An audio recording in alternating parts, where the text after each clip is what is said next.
Greetings, book club fans, book club friends, book club people. Hello, Music City Mom, Little Horses, Big Girl for Life, and anybody else who joins. And welcome, Cinnamon Girl, my lovely co-reader.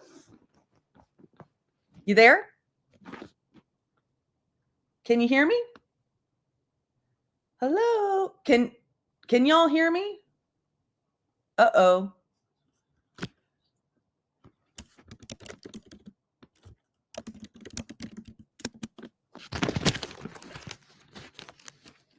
Hello?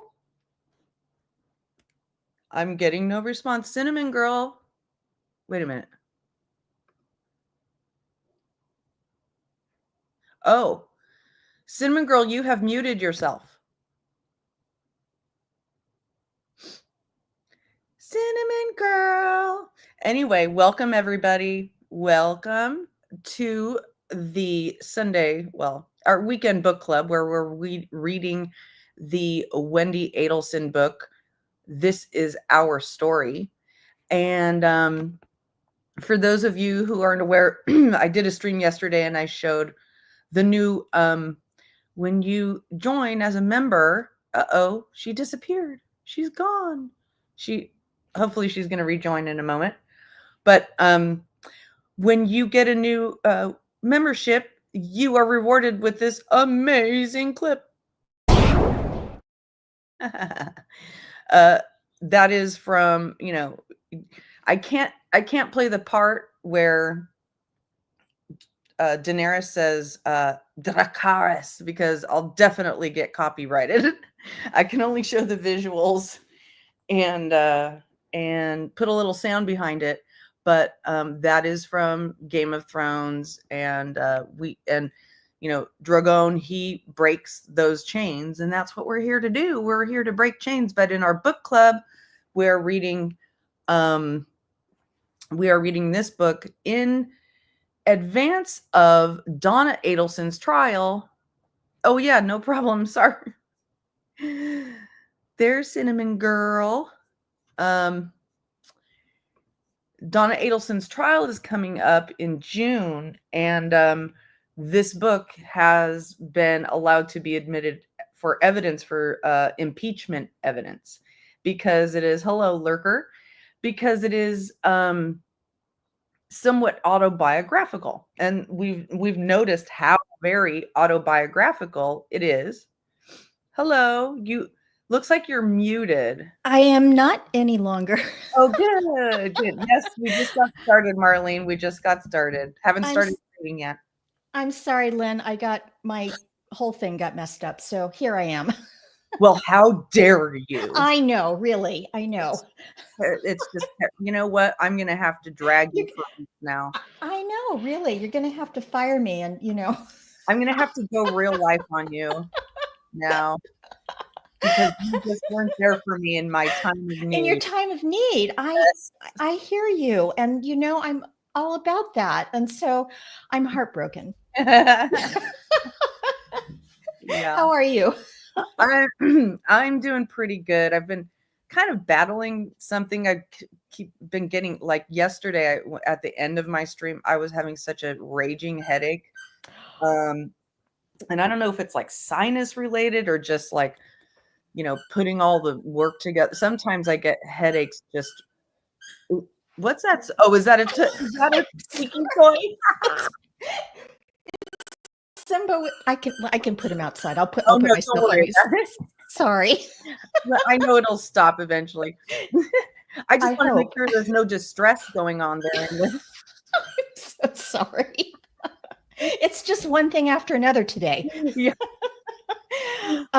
It could be allergies. I know that I've been suffering from that, and I don't normally have allergies, but I don't know how it is down south, but up here we've had just like rain and wind and everything, all the pollen's flying around and up your nose and all that. So, but listen, I understand if it came from all the hard work. You did a lot of hard work this week.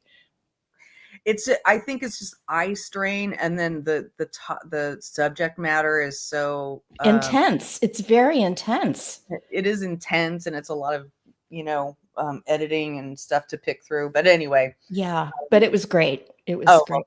Yeah. thank you. Did you see our new membership reward? I did it. I love it. I think it's awesome. Of course, I'm a dragon. I have a T-shirt that says Mother of Dragons. Oh, really? Yeah, because I'm so into the whole thing. So you picked the right perk. Oh, that's cool. Oh, it's been rainy and windy. It actually did rain here a little bit, Big Girl for Life, just a little bit. The end of I felt so dumb too because I watered. And then it rained. Right before the stream I did yesterday, I watered, and then I was sitting here doing the stream, and it's like starting to rain, and I'm like, oh, I guess I should have looked up the weather. Well, the plants were happy though; they got extra. It was weird because there was as I was watering, there was like a light wind, and I was like, I wonder if it's gonna rain, but there weren't any clouds that I could see, and then I was sitting here, and I'm like, oh, well, I guess we're getting a little bit more watering. There's some weird, there's some big storm system that's just, going around here. And it's, hopefully it's going to clear out here. It's very cold and windy here today.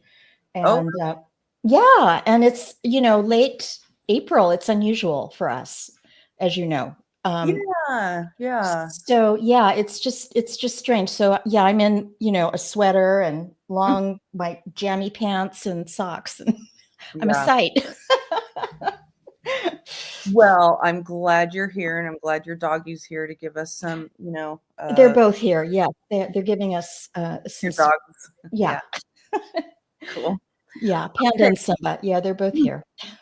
So for those of you who aren't aware of what this book is about, it's Wendi Adelson's book, and she apparently did some work as a immigration lawyer, helping immigrants who got sent into trafficking, different types of trafficking. It's not just sex trafficking, it's labor trafficking. It's people who are scammed into coming to America and then put to work in ways that they didn't sign up for. And so she wrote this book, and in the foreword, she talks about how her husband, who is now the murder victim of her family, talked her into making it a fiction book instead of a memoir, because, and to kind of use fictional characters to tell the story. So I'll show you here. So basically what happens is the chapters are divided by these different people that are going to eventually merge in the story. And Lily is Wendi Adelson.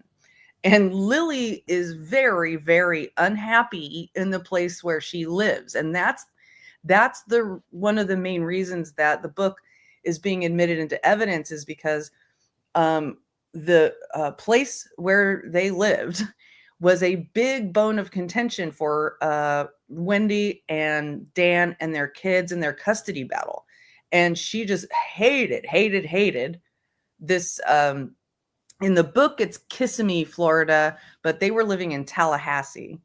And she just had just like this just deep hate that is just spewing out of every line, even if she isn't saying I hate it here. Thank you, Electro. Appreciate you popping in. You can just hear it in the book. So we're about to move on in this section to chapter 15, Lily. So Lily is Wendi. Sorry. I'm just, No worries. Don't worry about it. Hopefully that's the last of the issues today. And by this point in the book, there's been 3 different migrants who came to the U.S. 2 girls came from Argentina, right? I keep wanting to say Mexico, but it's Argentina, right? Or that's right. My brain sometimes. So it's Argentina. So they were conned into coming to America because of some essay writing contest that they were scammed into believing they won, and so now they get to come to America and work and go to school. But it turns out no, they don't get to work and go to school. They just get to be slaves. And one of them ends up dying after becoming pregnant, and she's only 14 years old. Okay, so that's the story of one of them. And then another one is from Ukraine, and her name is Mila. And we've just finished the chapter where she's talking about how much she loves this guy who I'm suspecting is going to become her trafficker. But I'm not sure. And eventually I think they're all going to meet up with Wendi, aka Lily. And but now we're going to move on to here's Lily's portion of the story again.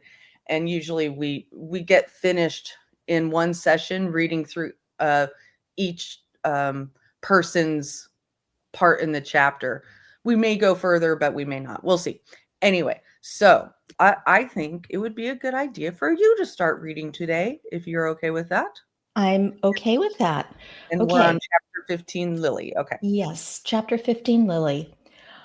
I can hear my heart beating in my ears. It's loud and my hands feel slippery. Maybe my uncle won't find me here, hiding under the desk in my father's home office. I can still hear laughter and talking above the music coming from the living room.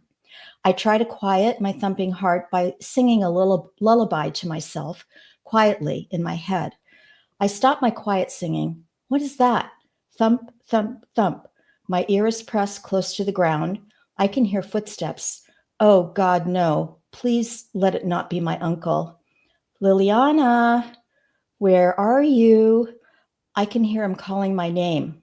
I try to curl farther into myself, balled up on the ground, huddled under the old oak desk. The footsteps stop. There you are, he says. Were you hiding from someone, foolish little girl? I look into his face, but his eyes are replaced with oozing pools of blood. I woke up panting and sweaty all over. The uncle bleeding eye dream. It had been years since I'd seen that face, felt that fear. I'd had enough therapy to know what it meant and to try to get over my childhood traumas from that bastard uncle of mine. But here it was again. I sigh, peel away the covers from my overheated body, and get out of bed. I just realized, Len, that I'm probably reading over you. No, I just, just finish this page. It's totally okay. fine. I sigh, peel away the covers from my overheated body, and get out of bed. I feel anxious and exhausted. Time feels like it is running out for me, and more importantly, for my clients. Nothing feels easy these days. I thought moving to Hiawassee Springs was hard, but fighting for the ability to stay in this town in a job that has come to mean so much to me and my clients is a whole other thing. One of the hardest parts these days is what all of my mood swings are doing to my sweet Joshua.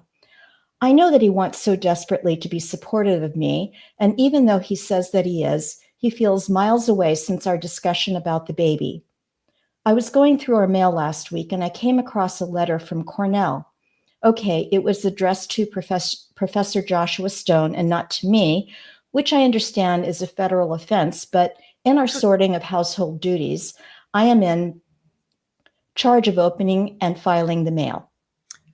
So I opened and read the letter, and it was from the head of the English department at Cornell, who was responding to a request Josh had made for information about their hiring needs and tenure clock. And well, Mr. Dean of English seemed very interested in Josh. By the way, in case you all don't know, Josh is Dan Markel, her fictional husband, who is the murder victim of her family. Okay. Mr. Dean of English seemed very interested in Josh and his enormous talent. Oh my God, was Josh looking for a way out of Hiawassee Springs? Was he looking for a way out with me or without? I filed the letter for Josh and put it in a separate filing cabinet in my head, where I'll store it until I figure out what in the world to do with that information. When not built, let me just stop here. Are we supposed to believe that was the only letter she opened of his? I can tell you in my entire time living with my husband, I never once opened his mail. Not one time. Never looked at his email, never looked at his devices, ever, ever, ever. Maybe I'm weird, but never, ever. Okay. I've done both, and I can tell you it's a slippery slope. Yeah. That's what I didn't want to, you know, I Yeah, don't know. It's just me. I felt like it was an invasion of privacy. it totally is. It totally is. Yeah. And I was afraid that I would, think something was, wrong when it wasn't, you know what I mean? Like, I would take something the wrong way, and so I was like, "I just don't wanna see anything. I might just take it the wrong way and cause a problem, and, we're fine. I don't need to be making problems in our marriage by looking at his devices," and I didn't suspect him of anything, you know what I mean? Right. Right. There's no Yeah. reason to suspect him of anything, so I just didn't. So anyway, okay. So we know she probably was suspecting something, but Yeah. who knows, right? Or maybe she's just, that kind of, Nosy. knows. Yeah. Anyway, when not building new defenses against my husband, who might secretly be plotting to leave me, I divide my time these days between caring for my clients and trying to find new sources of funding to keep our operation afloat. I have even more trouble sleeping through the night these days, and my dreams are plagued with disturbing images. Without the funding, there won't be any more clients. I haven't yet turned anyone away, but I know that fateful damn day is coming when I will have to learn to say no. While the sand floods out of the hourglass at the IJC, I have been savoring the time we have left by working with some remarkable people. Just a few weeks ago, I had a pair of sisters enter my office. I knew we'd be friends for life when these two little ladies asked if I was the same age as them. Oh my God, she's so fucking vain. Angelique and Marinelle are 15 and 17. I, as you know, am not. They feigned shock that I was, as they said, so old. I liked them just a tiny bit less after that comment, but really, just a tiny bit. Their story seemed remarkable to me when they told it, although remarkable is a concept that loses its impact when you see, again and again, the ways that people hurt, abuse, and exploit each other, especially the ones that they love. Angie and Marini were 8 and 10 when their parents brought them to Miami on a tourist visa sometime in the middle of June that year. Angie and Marini didn't think that they were going to stay in Miami. Their parents said that they would all go to the United States, visit their quote unquote relatives, and then maybe see Disney World. The girls were enjoying the visit in the US and were not aware that their stay would be more permanent until their parents enrolled them in the local elementary school. They lived together in Miami until Christmas of that year. Their parents then sat them down and had a conversation with them. As the girls tell me, their elderly diabetic father and poverty-worn mother told the girls that they loved them very much, that they did the best that they ever could for them by bringing them to the United States, and that they would now return to their home in Cap Haitian, Haiti. Maroney remembers Marini remembers that Marini remembers giving Angie a hug, telling her that she would take care of her and that they would be okay. They don't remember being angry at their parents since they agreed they had tried real hard. One of the guidance counselors in Marinie's school, Ruth McLean, found out that the girls were living on their own, and it broke her heart. Ruth called her sister Mary in Hiawassee Springs, who had been trying to conceive and had recently been dealt the news that she had two non-functioning ovaries and a lopsided uterus, and asked whether Mary would like to look after the girls, maybe even adopt them. Mary drove down to Miami to meet the girls, and she just fell in love. Marini was too old to adopt for immigration purposes, just having just passed the age of 16. It should be PAASED, not passed. Okay. Having just passed the age of 16, but Angie was still of age. The girls didn't feel right about having different last names or one of them being adopted and not the other. So Mary became their permanent guardian, but was mom in every other sense of the word. The young sisters only came to my office because they heard that I could help. When I met them, Marini was doing very well in school and as uh, all A's, okay, in school, all A's and just a few B's, despite working 10 hours a week at a fast food restaurant to send money home, speaking English as her second language, and helping to take care of her younger sister, who was not half the student that Marini was. In addition to being their mom, Mary McLean was also, like her sister, a guidance counselor at Hiawassee Springs High School. Mary, bless her sweetheart, just couldn't imagine loving Marini more if she were her own child, and thought Marini was the country prize pie, her words. The country's prize pie, her words, not mine. I kid you not. Anyway, sweet Mary had her heart and her head in the right place. After she realized that Marini would qualify for financial assistance for college, but could not apply because she lacked lawful immigration status, she got my number and called me at the IJC. We talked for a while, and then she put Marini on the phone. I was struck by how grown up she sounded, with only the slightest trace of an accent. We made an appointment for the following day after school. Marini brought her sister, and they told me their story about how they had been brought from Haiti and abandoned. They didn't see it that way, but I knew a judge might. Thankfully, our fine American Congress enacted the Special Immigrant Juvenile SIJ provision of the Immigration and excuse me, Nationality Act to assist undocumented immigrant children who have suffered parental abuse, abandonment, or neglect. The enactment of that SIJ statute demonstrated the government's recognition that kids who have experienced various kinds of maltreatment in their families deserve special protection in the U.S. Given the unceremonious abandonment that Angie and Marini suffered, and jumping through various legal and logistical hoops, we got the girls a special visa and got them on their way to their chosen professions. When working with child clients, I constantly put on different hats. While navigating the bounds of legal ethics and professionalism, I probably hug my clients more than I should. In the interest of full disclosure, I hug the crap out of them. There, it's out there. May the authorities come and take me away. I use the fact that I don't look much older than them to my advantage to try to forge a bond and to have them trust me like their lawyer and like a friend. I am their zealous advocate, and I hug them with zeal. That's just how it is. Yesterday morning, I got a call from a local private immigration lawyer. There are less than a handful of these characters in town, and each one of them barely ekes out a living. That said, these lawyers try to take on some pro bono cases while recognizing that they just can't afford to feed their families and make pro bono a large part of their already meager practices. Dan Thomas, one of the more colorful private immigration people in town, gave me a call yesterday morning. Dan likes to brag that he graduated very last in his class, but that he passed the bar, and so people still call him lawyer. It wouldn't be my first go-to for a joke, but he likes it. So Dan calls with a client in his office, and while she's in the room, he says, "Miss Lily," which he really has no reason to call me since Dan is a carpetbagger from less southern places than North Florida. "I have a client here for you." I sigh inaudibly since these clients that he has for me don't always have avenues for legitimate legal relief, and I usually spend more time giving bad news than good.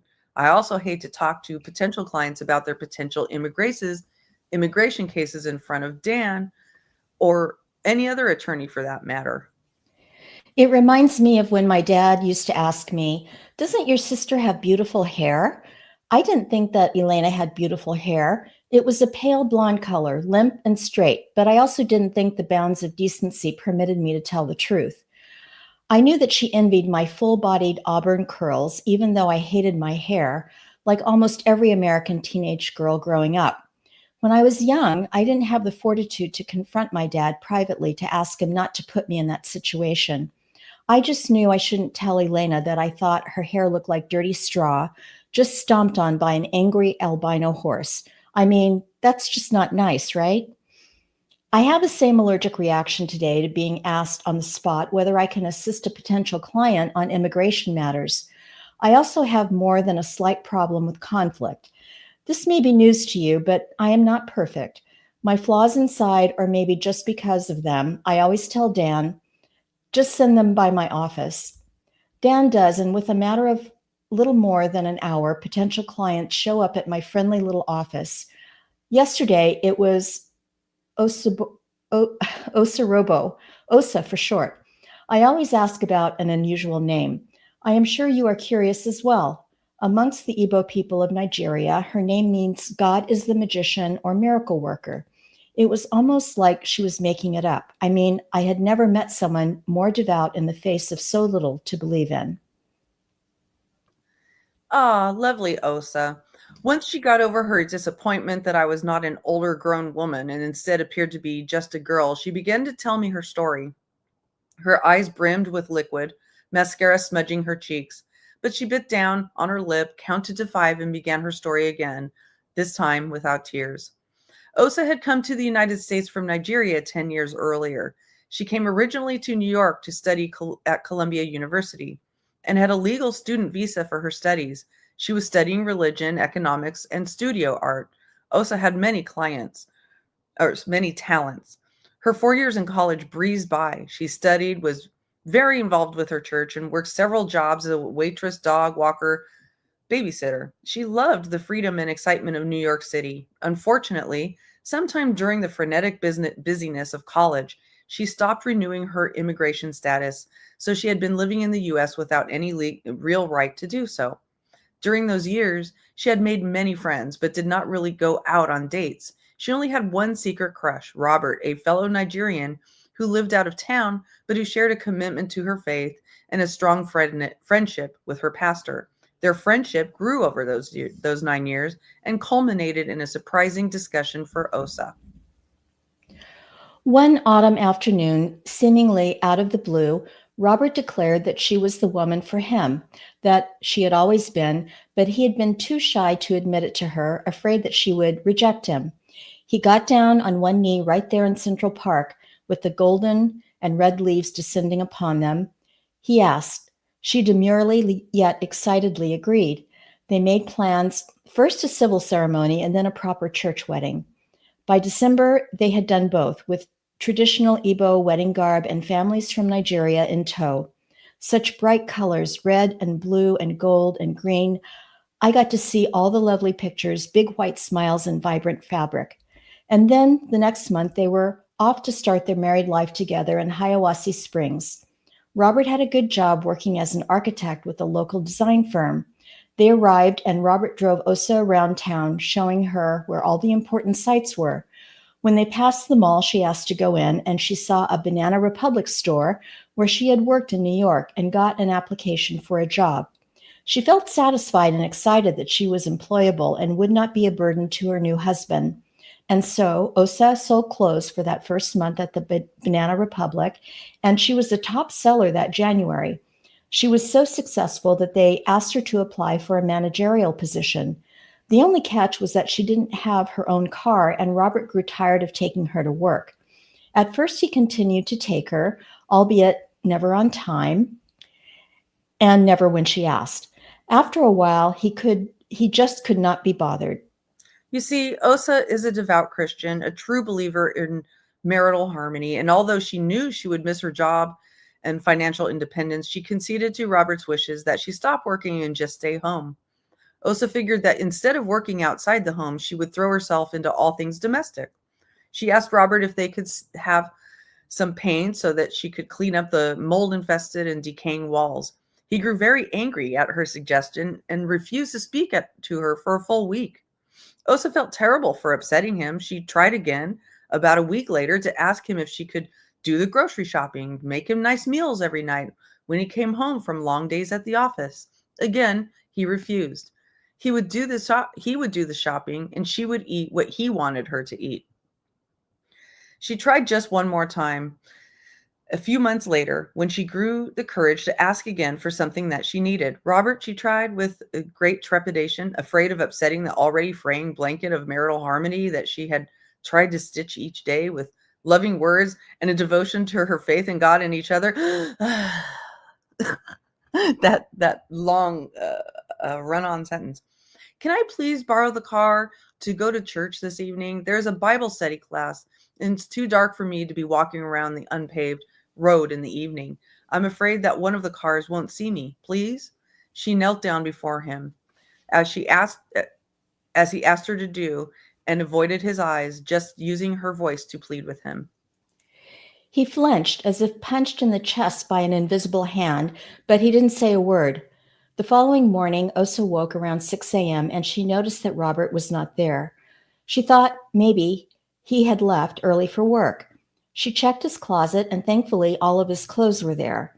She waited patiently in the house all day for him, but even at 11 p.m. that night, he still hadn't appeared. She finally called the police, but they assured her that her husband would be home soon and that they had to wait until he was missing for 48 hours before they would start searching for an adult. Osa was incredibly worried, and so she prayed with all her might that Robert would come home soon. He never came home that night or the next. She tried calling him at the office, and his secretary told her that he could not be reached. She felt as if she would go mad. She consulted her pastor in New York and the pastor she had met in Hiawassee Springs, and they told her to stay strong and that they would send money if she needed it. She had $45 in her bank account, no way to get around, and the rent payment, right? And the and the The rent payment and would rent payments, yeah. would soon be due. Where was Robert? Why would he do this to her? Had she not been a good wife? Maybe she had asked for too much, wanting to work and to paint the apartment and to use the car and buy the food she wanted. She missed eating fish, and although she asked Robert if he would buy some for her when he went shopping, he preferred turkey, so that's what they ate, and she tried to swallow it down just like she did everything else for the sake of the marriage. Now Robert was gone. The weeks passed, each day almost equal to the next, with little distraction. She had a key to the apartment, but they lived in a gated apartment complex, and Robert refused to give her the plastic key passed to the gate. So, although he told her that she could leave the apartment whenever she wanted, he didn't encourage or facilitate it. After Robert had been gone 3 weeks and Osa had completely run out of food, she tried to leave the apartment complex. She soon discovered that she could not really come and go as she pleased, but instead, she was dependent on a car entering the complex at the exact moment that she wanted to leave so that she could slip into and out of her cage and flee to the local church for comfort and consolation. After almost a whole month had passed, the police and Robert appeared at her home one evening. "Open up, ma'am. This is the police." Osa immediately feared the worst, thinking that they must have found Robert dead in a ditch somewhere. How else could she explain this odd behavior from her husband, a man she had known for almost a decade? She didn't want to open the door. She didn't want to know. Ma'am, please open the door. This is the Hiawassee Springs Police Department. You must open the door. Again, Osa shrunk further into herself, slumped down by the couch near the front door. Ma'am, if you don't open up, we are coming in. We can see you in there. Go away, Osa said inaudibly to herself inside her screaming head.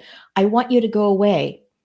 The police bolted through the door. One large, mustached man, the other, thin, pale, and young, looked scared himself. Robert Indole has sent us here to collect his belongings, reported the large one.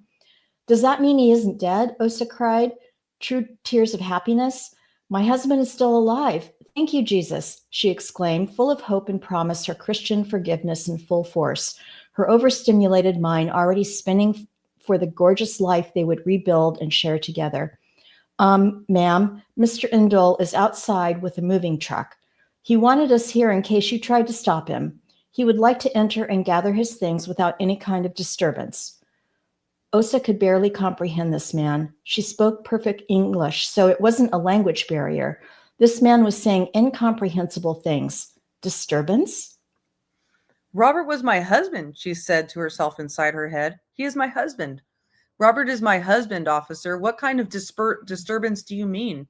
I'm so happy that he's alive and back home with me, where he belongs."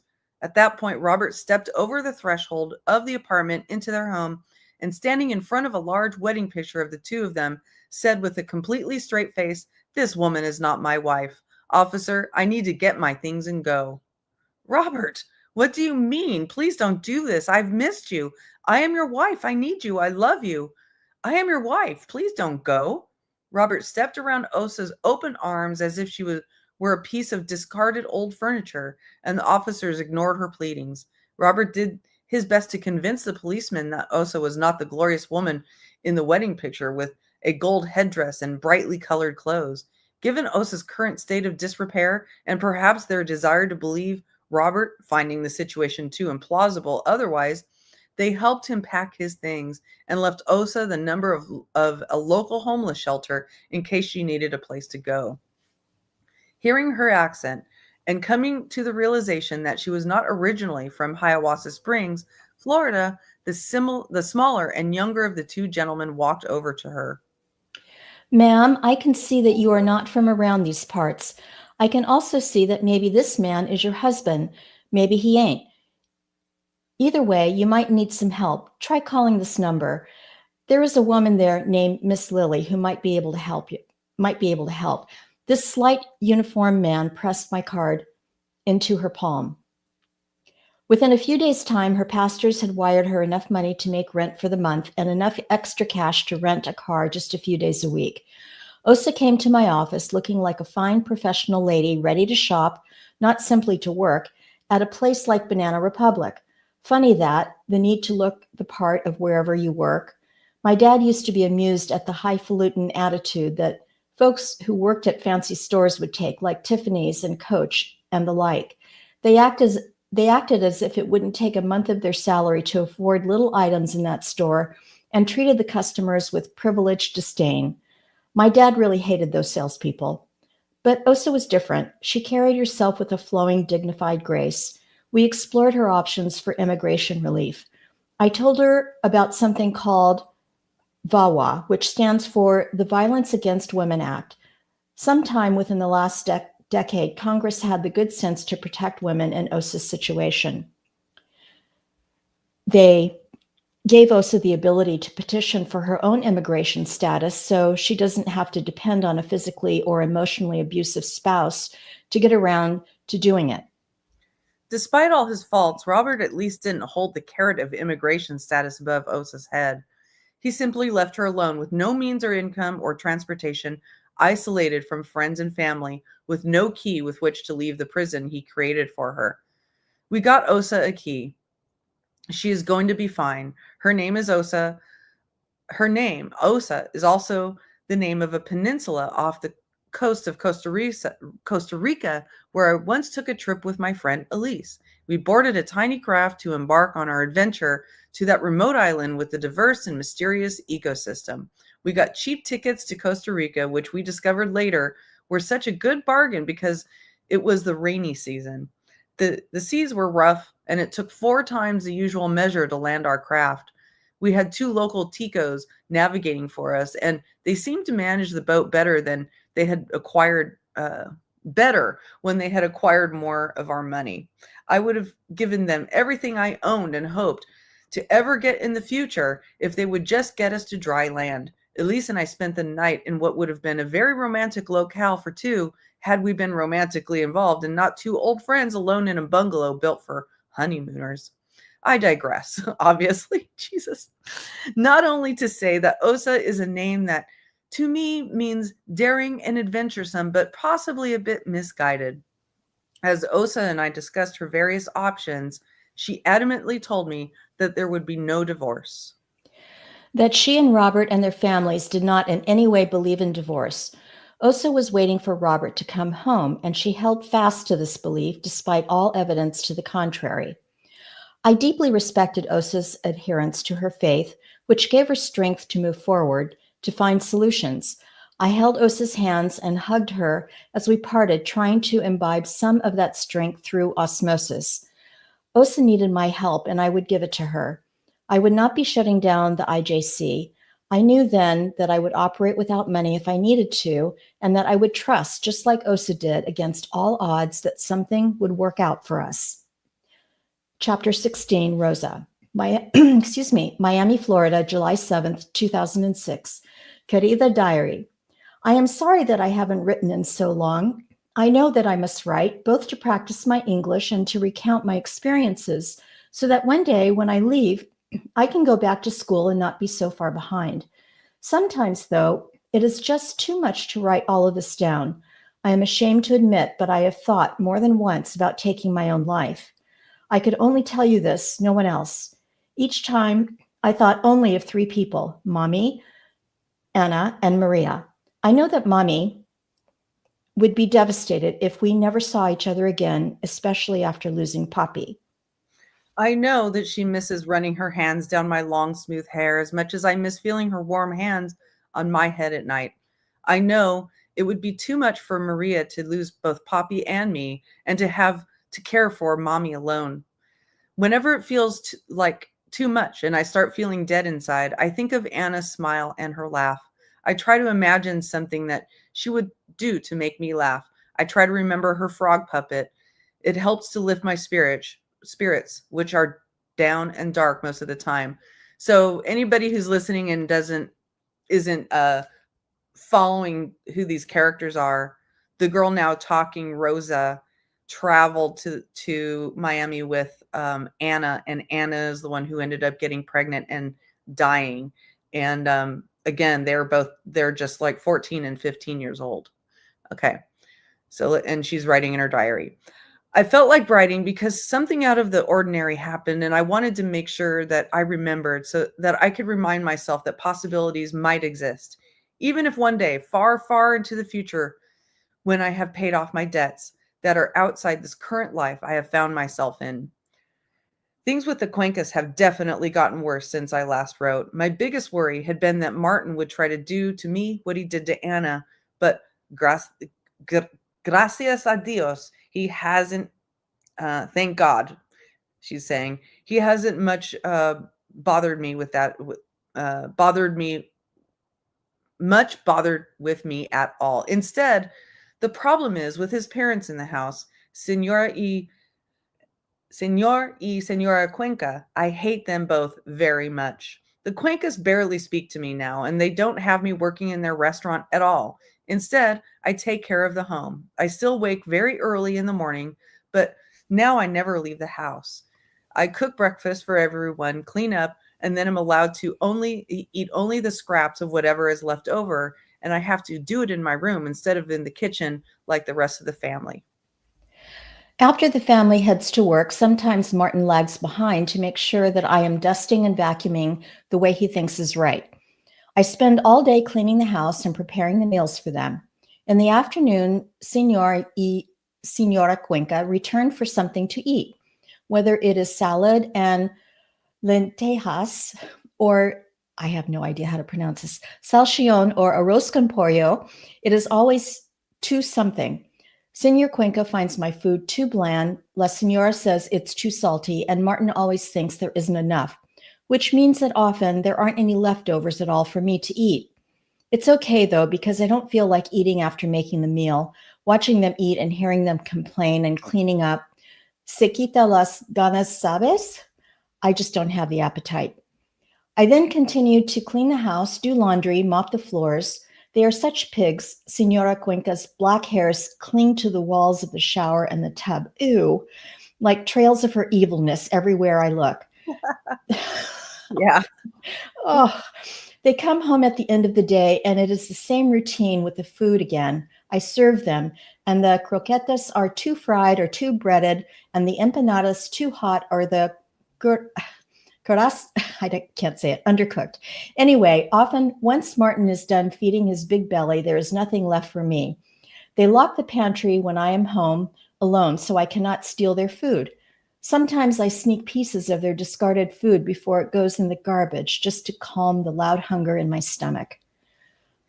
Here's the trick I would have come up with, I think, and maybe this wasn't possible, but I would have eaten while I was cooking. Cooking, right. While Right? eat while Yeah, cooking when they're not, when they're not looking. right. Yeah. And then spit in their food before they eat. There's that too. There's that too. I can hear the television from the other room loud in my bedroom, but I'm not permitted to watch it. Instead, I just overhear. It helps my imagination to wonder what the characters look like and how they carry themselves. I put on plays in my head with the voices I hear from the television, movies, and shows. The days and weeks passed, almost always the same, which is why me quita las ganas to write. What what is there to say? It is all the same. One thing happened worthy of sharing, though, a very different thing. You remember I told you about the showers, how the Cuencas stopped letting me take hot showers. I hated taking those cold showers. Well, The shower situation got worse, and the Cuencas got even more mean about it. They would tease me and call me bad names for being India. They would say that my people were dirty and didn't need to shower. They told me that my showers were costing them too much money. One day, I went in to take a quick cold shower. I had finished undressing and turned on the water when Senor Cuenca quietly opened the door, took his clothes off, and followed me in. I was terribly scared. I asked him politely to leave and to please give me my privacy. He said, "This is my house, and you will follow my rules, and you are not paying your fair share to live here. You will do as I say."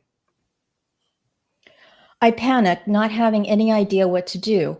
I knew that Senora Cuenca had left the house just minutes before to go grocery shopping, which is why I went to quickly shower before she returned with the items I would need to arrange in the cabinets. Please, Senor Cuenca, I said, I am a good girl. I will do more chores. I can work more at the restaurant, but please, please. He grabbed at my right breast and pinched my nipple roughly. Tonight, India, I will just watch you take a shower and see how the India wastes all of our money, flushing it down the drain. Go ahead, let's see.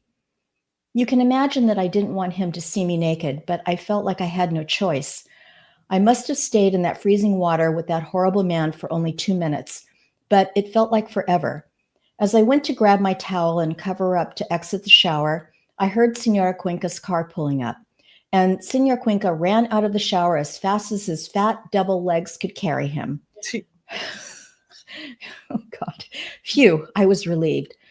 I have a bad feeling about the shower now since Senor Cuenca watched me in there. I try to use the shower only when Senor Cuenca is not home, but even still, I feel like I am dirty and cannot get clean. It has been unbearably hot and humid, and because the Cuencas are too cheap to pay for air conditioning, I walk around the house all day in a thin, sticky sweat that stays until I am permitted to shower. A few weeks ago, while the Cuencas were all at the restaurant, I decided to head into the small backyard where I manage the plants and do the gardening and shower there instead in the outdoors where I feel free and where the heat of the day was likely to make the water a bit warmer than the freezing cold shower inside. That first time that I wandered outside for a hose shower, I did so with great trepidation, only keeping the water on for a few seconds before I shut it off and ran into the house, shaking like a wet dog. Now I venture into the backyard a few times a week, strip down to my underwear, and soap up, breathe in the fresh air, see the sun, smell the neighbor's fresh cut grass, and feel a little of the joys of life I used to know.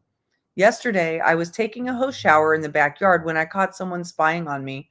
I saw a flash of orange and some blue jeans, and I heard a rustle in the bushes, the kind that didn't seem to come from a squirrel or a bird, but from a sneaky human. I thought it must be Senor Cuenca and that something terrible was going to happen. I ran inside, soaking the carpet with my soapy feet, too numb to move, in a state of panic. I waited. I waited a few more minutes. Nothing happened. Nothing happened until around 2 p.m. that day when I was serving the Cuencas their almuerzo, or afternoon lunch meal, when there was a knock at the door. Police, open up, please. In a flash, I saw a side of Senora Cuenca that I hadn't seen since her appearance in Jujuy. She gathered up her hair into a tiny updo, plastered on a smile, and graciously opened the door. Almost instinctively, I went to hide in the bathroom. I couldn't hear or understand much of the conversation that followed between Senora Cuenca and the police officer, but I imagine it went something like this. Well, hello, officer. How do you do? Her tone sounded very proper, as if he had come over on official business to have an important meal. I hated her very much at that moment. I'm fine, thanks. I need to talk to you about something. Your neighbor reported seeing a young girl showering with a hose in your backyard. Do you have a daughter? Without skipping a beat, as if she actually expected the question, she replied, A daughter. Oh, you must mean Rosa. Yes, of course I have a daughter. She is not completely right in the head, so she never learned to speak proper English, but she is mine. Oh my gosh. Senora, why wasn't Rosa at school on a Thursday morning? Officer, the class had a special trip that day to an art museum, and Rosa couldn't go because wouldn't have understood any of the instruction about the paintings. I peeked out from my door to see what was going on. I didn't understand much of what was going on, but I could tell that the officer was suspicious. He raised an eyebrow at Senora Cuenca. Can I see your birth certificate, Senora Cuenca? At that point, I wandered out of the bathroom and over to the rest of the Cuencas, sitting and standing awkwardly around the officer. Are you Rosa? He asked me. Kindness and concern all over his face. I thought about what to do for a second. The Cuencas had told me over and over again that I was only allowed to stay in the United States because they had told people that I was their daughter. They told me that the police are corrupt and that they hate immigrants, and that if I told them that I had lied and that I wasn't actually their daughter, they would throw me in jail and I would never see mommy again. I thought for a second, but I knew what I had to do. Jess, I am Rosa, I said in the best English I could manage. The officer tried to speak to me in Spanish, which did not sound like his first language, and I didn't trust him despite his kind face. Oh boy. ¿Por qué estabas duando en la yarda? The officer tried. He asked me why I was showering in the backyard. I told him it was because I liked being in the water outside, which I hoped sounded believable, like something a 14-year-old girl living in America would do. I did not want to go to jail, and I needed to see mommy again, even if wouldn't be until far into the future. At that moment, Senor Cuenca returned with my passport. I didn't bring my birth certificate with me from Jujuy, so I knew she didn't have it. Officer, here's the passport for my daughter, Rosa Cuenca. We all have both American and Argentinian passports. It makes travel much easier. As you can see, she just recently turned 14, and we had a lovely birthday party for our sweet little Rosa. The truth was that my birthday had recently passed, but there certainly wasn't a party. I don't remember doing anything special at all or anyone taking notice. I'm here, sorry. Anyone taking notice? The officer spent time looking through the passport, flipping through the empty pages. He looked very young, and I wondered how long he had been an officer and what kind of training he had. Es la verdad, Rosa? Las cuencas son tus padres? Y normalmente vas a la escuela? He asked whether all that Senora Cuenca said was true, and that the Cuencas were my parents, and that I usually go to school. I wanted to scream no from the top of my lungs, but I knew better. I knew that if I said anything different, that I could go to jail or worse, and then I would never pay off my debt, and the Cuencas might go after Maria to work in my place. They had told me as much. They told me that if I ever tried to run away, that they would get Maria to live with them, and that she would share a room with Martin, just like Anna. I couldn't do that to little Maria, not after what happened to Anna, not after the life I was leading. Sí, señor, es la verdad. Yes, I told the young officer, it is true. All of it is true. I hated to lie, but I knew it was the best for everyone I loved if I did. The officer looked at each one of us, searching for an answer as to what he should do. His shrug of the shoulders seemed to suggest to the Cuencas that he was sorry to bother them about nothing. They smiled in response, and then he said goodbye to us and closed the door. I felt alive during those moments that the officer was in the house. I had no idea what might happen, but I knew during those minutes that the possibility existed that I could leave the Cuencas. At that moment in time, jail seemed a better option than staying with them. I think that what kept me from turning myself over completely was the possibility that I would be replaced with Maria. I couldn't do that to my little sister.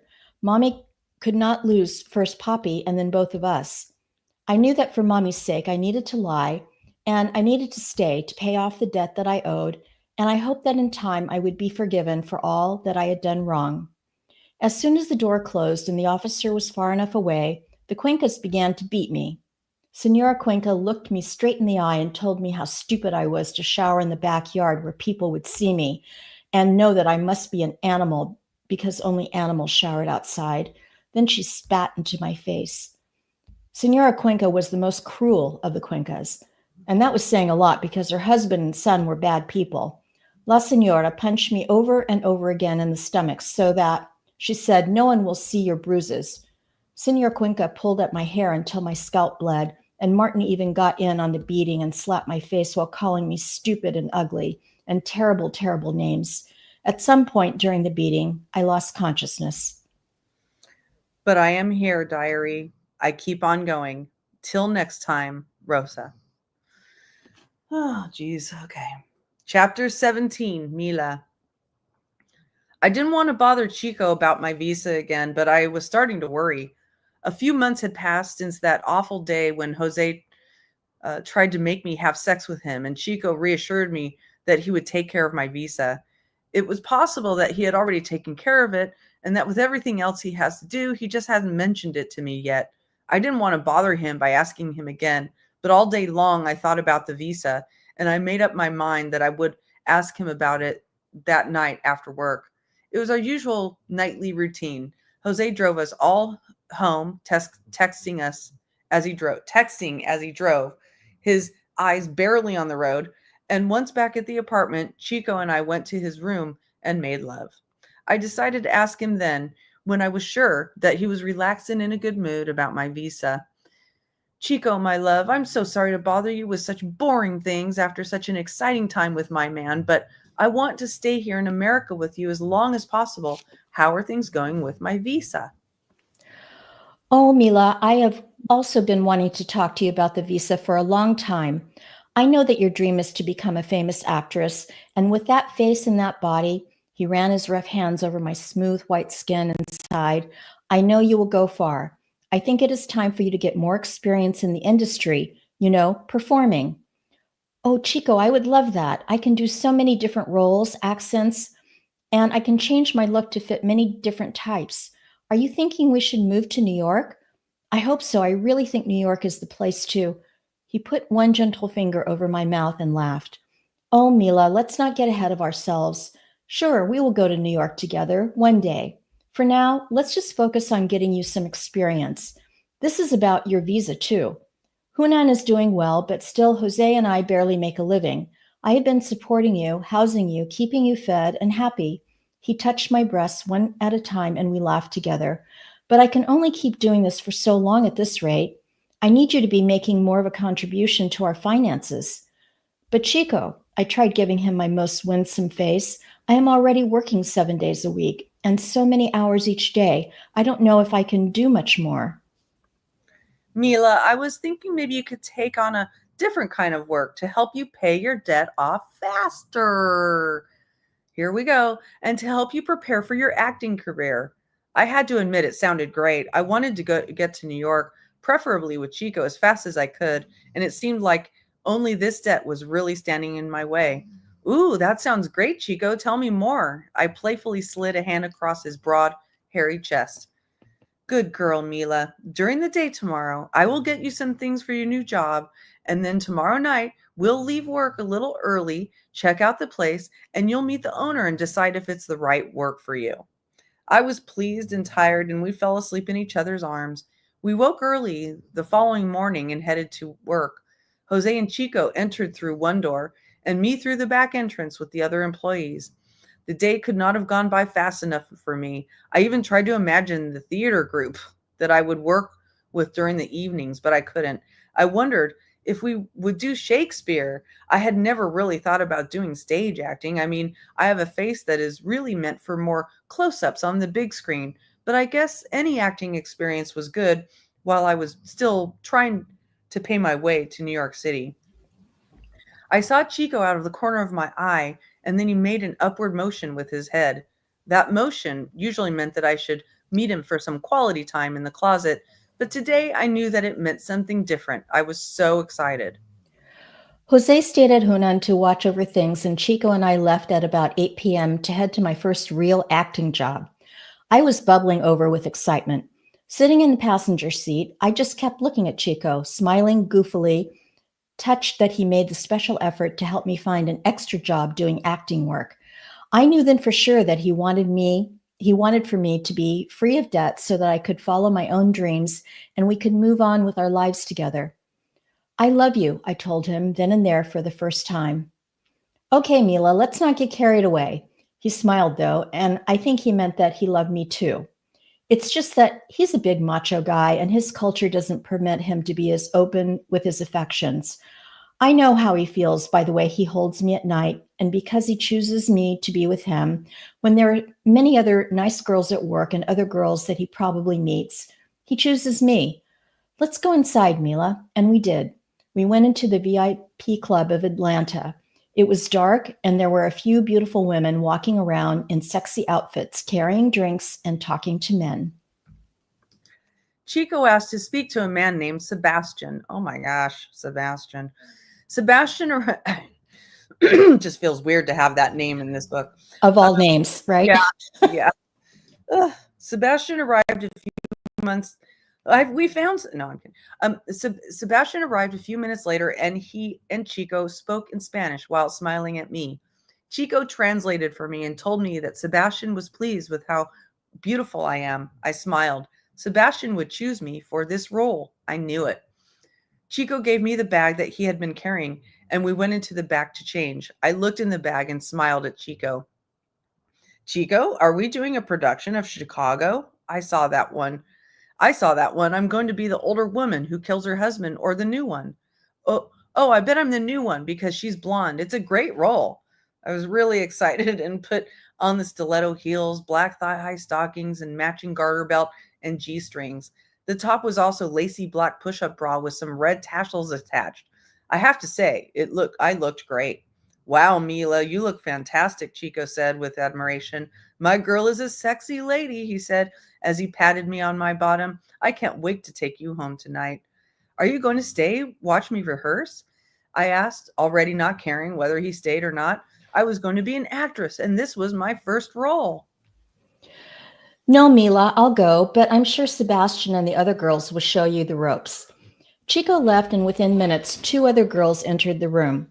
One girl, Brittany, was from Kentucky, and the other girl, Katie, was originally from Russia. They told me that I would be serving drinks to customers and that I could keep any tips that I made.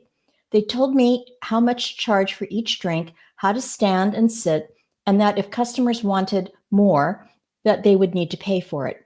You mean more drinks? I asked, naively, wondering whether we just served drinks until the actual show rehearsal started. They laughed, I think assuming that I was kidding. Brittany told me how things worked around the VIP. Mila, you seem like a nice girl, so I am going to give it to you straight. We work in shifts. After we finish serving drinks for a while, it becomes our turn to dance on the stage. You don't have to take off any of your clothes, but you are not likely to make very much money if you don't. Make them pay for each thing you remove. Don't you go giving nothing away for free here. I don't understand, Brittany. Aren't we doing a production of Chicago tonight? Oh, God. Again, Brittany and Katie laughed, thinking that I was pulling on their legs. Sure, Mila, it's Chicago, except here in Atlanta, the performance is a little different. Brittany slapped her thigh, thinking she had just made a very funny joke. Katie must have noticed then that I actually wasn't joking. She sat next to me and put her hand gently on my leg. Mila, I promise you, it's a nice way to make money. You can make so much money in one night you wouldn't believe. Last weekend, I made over 1,000 just in tips, and your body is even nicer than mine. You're a very pretty girl, and you'll do well. It was not what I expected, but don't all actresses suffer for their craft? I knew that I could use this experience sometime in the future. If I ever had to play that actress in striptease, I could go with real grit. Besides, I love her optimism. She's always trying to rationalize everything. Yeah. She's like, maybe this will be good, even though it's getting worse and worse. Okay. Chico was my ride and he had left. I might as well go through with it for one night and see what happens. I served drinks, having to endure one or two more slaps and pats on my backside than I felt comfortable with. Brittany, Katie, and I were part of a shift. When we were done serving drinks, the three of us got up on stage, and I did my best to seem like a real stripper. The men, drunk and sloppy though they were, went wild for me. It was actually kind of fun. After receiving some money from one man, I decided to really get into the part and take off my top. I leaned over to one of the men and put my breast in his face. He put $100 bill in his teeth, and I took it from him with mine. More bills came, more clothing went, and within 30 minutes, I was wearing nothing but heels and my killer smile, with $900 more to my name. I tried to, not obviously, search the audience for Chico, but it was dark and there were bright lights on me. Still, I didn't see him anywhere. When we were done, it was about 2 in the morning, and I waited outside with the other girls for their rides. Chico showed up just like I knew he would, and he got outside of the car to open my door. The other girls were definitely jealous of what a nice man I had found for myself. I said goodnight to Brittany and Katie and got into the car. So, Mila, how much did you make? Chico asked with a smile and a raised eyebrow. Chico, it was incredible. I made over $100 in tips for serving drinks and another $900 for my dancing. I made more than $1,000 tonight. I found out all the money in front of him and smiled coyly over the money fan. I could tell that Chico was happy with me. He smiled broadly. That's my girl, he said. You know, some of that money has to go back to Sebastian for giving you a chance at this job. We will bring him back 25%. So tonight, let's set aside 250 for him. I pouted and frowned. But I did all the work, Chico. Yes, love, but he gave you a girl from some nowhere place in Europe a chance, even though you have never performed before. We owe him at least that much. Okay, I said, taking Chico's free hand in mine as we drove the rest of the way home. Chico was in a kinky mood and wanted to put me in the Chicago outfit again for him and to dance for him the way I danced for the other men. I complied, putting on a show for the second time that night. I'm so glad you were able to make so much money, Mila. I haven't wanted to bother you about it, but your debt is really racking up, and I need you to pitch in some more. Are you okay with going back to the VIP and making more money with us, Mila? Of course, love, I will do that for us. I wanted so badly to please Chico and to get to New York as soon as possible. It felt nearer now than ever before. I didn't know that Chico meant that I should work at the club every night and the Hunan every day. I did it for him to pay off my debts, but it was extremely exhausting. I barely slept, and the alcohol I consumed when customers insisted that I share drinks with them started to weigh on me. I had trouble falling asleep, and when I did, my dreams were fitful, always something of mother, and occasionally I could see my father's face float in and out. My dreams imitated my life, my former one, not this new life in Atlanta. Chapter Okay. 8. Oh, Yeah, why don't we go ahead and stop? stop. Okay. Yeah, I mean, unless you want. I feel like we've Yeah. read like all three characters' story. Hey, Green Eyes, nice to see you. At this point, we've read all three of the characters' stories. Yeah, So right. Good. Okay. up to this point. But okay, one thing I have to say is, every time we read the Mila story, I can't not think of Wade Wilson. I know. Me too. Exactly. Yes. Same. I don't read now. I think you have followed Wade Wilson more than I have. Is Mila is Mila from out of the United States? Is she from somewhere else or Yeah, yes, I think so. I don't know exactly where, but I would say Eastern European. yeah, that's what I thought. That's what I thought. Mhm. I mean, Mhm. Mila is a Eastern European name, typically Yes, a Eastern European name, and she has like this slight accent, I remember. she So does. Yeah. so but this is taking place in Atlanta, right? And they were in Florida. I mean, Yeah. I know that, I mean, this is a fictional character, but it's so weird. But still, yeah. I Yeah. keep thinking of her because they were pretty much living that same life. And you can picture Wade Wilson being, like Her lulling pimp. yeah, lulling Yeah. her into a relationship and then saying, "Hey, well, why don't you become a stripper now?"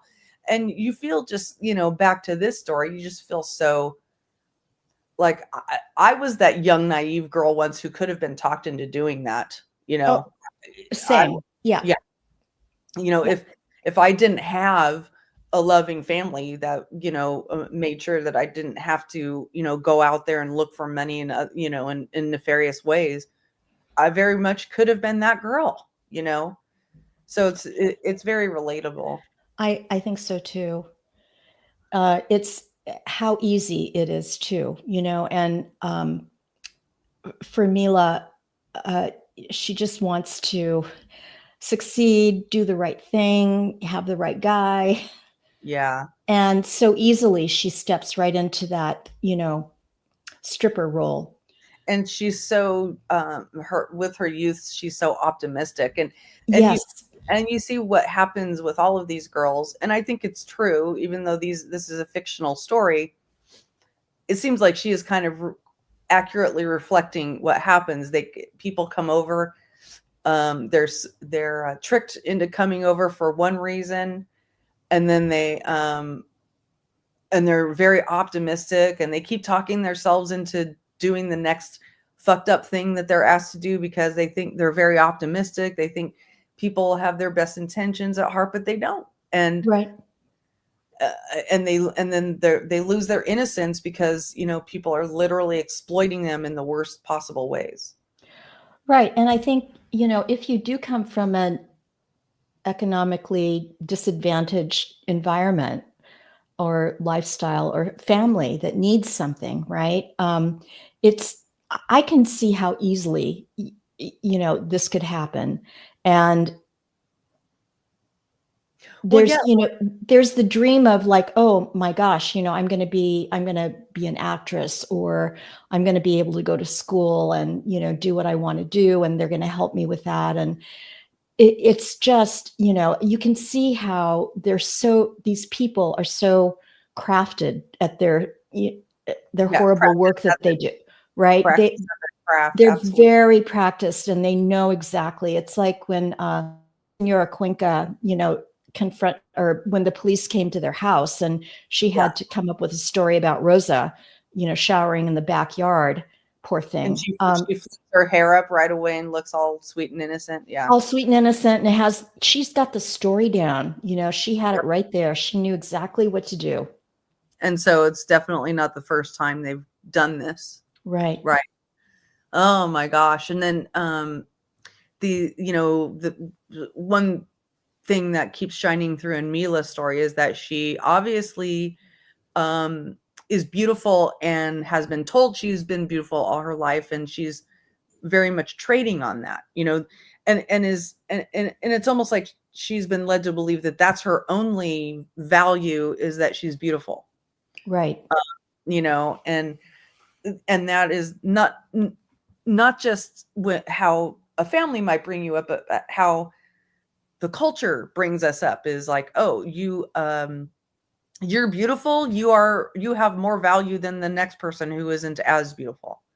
Right. And which is fucked up. Yeah. Because Yes. then people don't, if you are beautiful, then you're not encouraged to explore the other parts um, of your value, other parts of your skill Your sets that you, potential. Right. Right. yeah, your potential. Like maybe you're a brilliant musician, maybe you're a mathematics savant, but you won't know it because all you're trading on is that you're beautiful. But guess what? Beauty goes away. Like people age. Don't we know it? Yeah, I mean, I was beautiful as a kid too, or as a young girl too. I'm not as beautiful as I was at that time because I'm much older. You know what I mean? It did. Right. That just happens. People get, people age, and so when you're trading on something that is going to be going away, you have to develop another skill in life. That is going to, um, more or less stay there. That doesn't so much demand your physical body to be in the same shape it was when you started. Right. You know. Well, and you'd hope that, parents or, Sorry, little horses. you'd hope that, parents would, help encourage that and see the bigger picture and blah, blah, blah. Doesn't always happen that way, especially in, other cultures. I'm sure that it, they're just trying to Well, have they're just some sort of get by. success for their, yeah, Yeah, they exactly. may not Right. have the option to explore all Right. their possibilities, and that's what makes me really, really sad, is when they don't I have know. the option to explore their other possibilities because they're so sunken into poverty that, Right. and it's not always, people who are in poverty, it's not always their doing, No, no, no, no, no, it's not. I think in other countries it's usually not. It's just, Yeah, exactly. how it is. And they're just doing their best to survive in many cases. Yeah. And So, I think, more to the fact that when these horrible people come along and find these girls and start to promise them things and start to groom them, it becomes even more attractive. It becomes more compelling. And gosh, I can go and have a better life somewhere and send money back to my family, right? Help yeah. them. I can I totally see how that would happen and very easily. Yeah. sometimes it's as simple as like, I remember when, I don't know if you've heard my Van Halen trafficking story. I'm very much being reductive when I say that, but when I was when me and my friend were 14 and 16, actually between when she was 14, yeah, I was 14 too. She wanted to be a movie star, and she met this Hollywood hairdresser, and he was like, I know Van Halen, and he did. And long story short, she ended up hooking up with David Lee Roth. And Really? yeah, yep. And I was, but I wasn't there at the time when she hooked up with him. But now I know, looking at the time, we were like, oh my God, you were with David Lee Roth. You're amazing. Oh my God. No, she was fucking trafficked. And Wow. and there was another time when I was with her. We went to these rehearsals that they had before their tours, where people were specifically invited by people. And it was, like, oh, you're going to be only one of 100 people in this room with Van Halen as they rehearse for practice. And it turns out it's all these older dudes with younger women that they brought, right? And Right. and then after their rehearsal, the band comes around and kind of it's almost like an informal reception line that this informal reception line that you're set up in, and the band comes around and says hello to you, and then chooses who gets to go with him. And they know that us girls are well underage. Right. And I've looked, like, at that time it was just, ooh, goody, I get to see the band, rehearse before they go out on tour. No, this was just part of their big sex trafficking game too, you know, because Oh, yeah. I watched, then later, much, much, much later, just a few years ago, I started watching documentaries about how rock and roll, um, tours would literally systematize their trafficking, where they would have roadies go out into the crowd with special badges, special VIP passes, and the roadie the roadie who gave that pass to that girl who got, he would get a kickback. Well, so I can relate to this because early in my career, I worked for Nike. I think I told you that, Hmm. and I was on the marketing side. And one of my jobs was in what we called the emerging sports area. And part of that was to put shoes, Nike shoes, on rock bands that came through Portland, right? And so I got part of my job was to go to the concerts and make sure that the band and the roadies and everybody who was part of the crew that came along with the rock bands were fitted with Nike shoes. And so I'd have a couple of people with me, but I was usually the only woman that, and I was in my 20s. Right, Um, so, I'd get backstage passes to, I mean, I'm dating myself, but, it was like the Doobie Brothers and right. ABBA and the Bee Gees. And I mean, you name it, they came through Portland at one point. And I can remember so many times, being backstage and the roadies and the band would say, oh, and I'd get ready. I was like, I was so naive about this stuff, Yeah. right? I'm Yeah. like, oh my God, it's the whoever, and I'm starstruck and, thank you. Oh, I'm so happy to meet you and blah, gushing. Yep. And they'd say, oh yeah, come back to, our room over here. And, we've got, some food and some drinks and I remember walking into a room one time with, I love the Doobie Brothers, right? But I walked Yep. into the room and they're all in there, including Michael McDonald, right? Mhm. And I was the only girl in the room. They were all looking me up and down and they were saying, hey, come over here. We've got weed, we've got, drugs and, come and have something to drink. I was petrified. I was petrified. And, I had sense enough not to say, oh, yeah, okay, cool. I'm part of the cool crowd now. I just said, look, I got to go. I felt stupid. I felt stupid by doing that because who wouldn't have wanted to like get to know them? In your mind, you're getting to know them, right? But where it would have But your gone. sense was telling you the right thing, My spidey sense was like, girl, you better get out of here because Yep. you are going to be in trouble and it may be, point of no return. Yep. So I did. And, it was, I don't know. Ever since then, I've just felt exactly That's a exactly fresh right, meat. little person. Exactly. Bring fresh meat. The person who brings the freshest meat, you get a kickback. Yep, I swear to Yeah. God. No one got a kickback that night.